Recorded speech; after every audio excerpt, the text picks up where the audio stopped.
Thank you for tuning in to the Behavioral Wealth Consulting channel, where we look to improve your financial literacy by providing you educational videos that will help you make behavioral decisions in order to increase your personal wealth.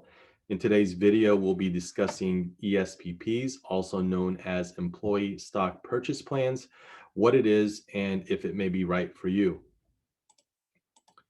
Before we begin, as a disclosure, I am not a financial advisor or tax consultant. This video is for informational use only and is not intended for financial, tax, or investment advice.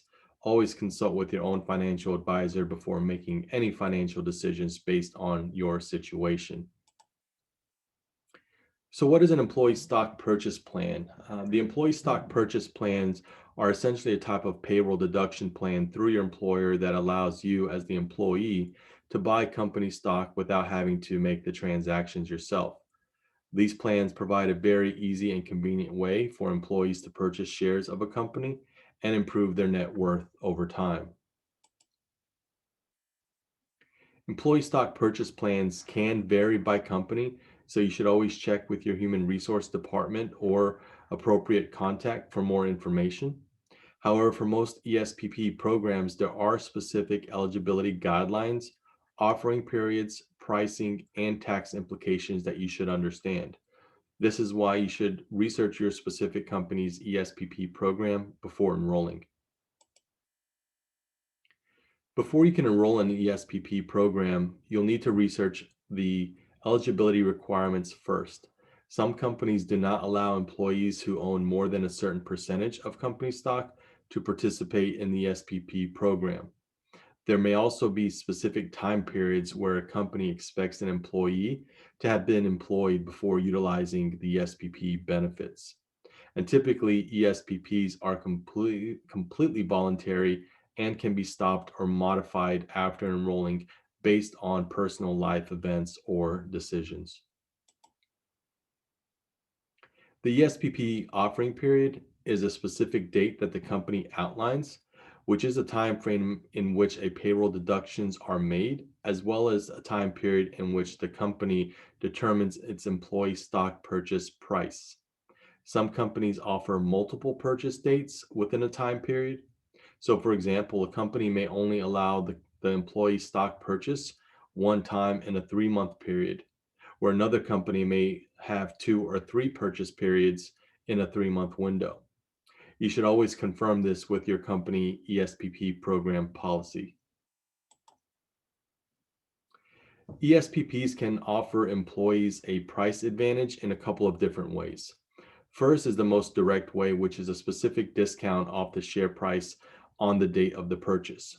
For example, if company A provided its employees a 10% discount on the share price, you would only pay $90 for one share, assuming the price per share was at 100 on the purchase date.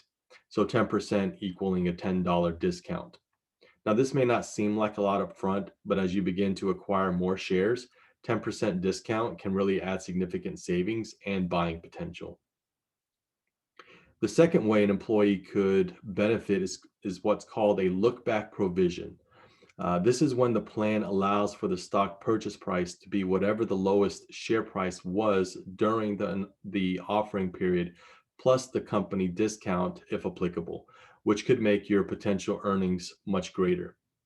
To find out which options your company offers, you should reach out to your human resource contact. Now, moving on to taxes, there are two types of stock sales that can be made from a qualified ESPP. One is a qualifying disposition, which is accorded favorable tax treatment under the tax code. The other is a disqualifying disposition, which is not. Some of the tax factors include the length of time the stock is held, the price the stock is actually purchased at, factoring the discount, the closing price of the stock on the offering date, and the closing price of the stock on the purchase date. If these conditions are met, then the discount the participant received off the purchase price is reported as ordinary income, and excess gain between the purchase price and the sales price is considered capital gains. Disqualifying, Disqualifying dispositions, on the other hand, require that the spread between the closing price of the stock on the purchase date and the purchase price, factoring in the discount, be counted as ordinary income. As complex as this may sound, it's always important to consult with your tax advisor for your own personal situation before selling company shares. So now that you have some basics of what the employee stock purchase plan is, I encourage you to research how this may benefit you. ESPPs can be a great way to motivate yourself into beginning to invest without having to fully understand the stock market, with also little to no administrative fees involved. It's relatively simple to begin, and you will often have the resources at your employer to answer most of your questions to help you get started. So if you'd like to see more videos like this, please click the like and subscribe button. And don't forget to also click the notification bell so you can be alerted as soon as new content is uploaded. Thank you for watching the Behavioral Wealth Consulting channel. Have a good day.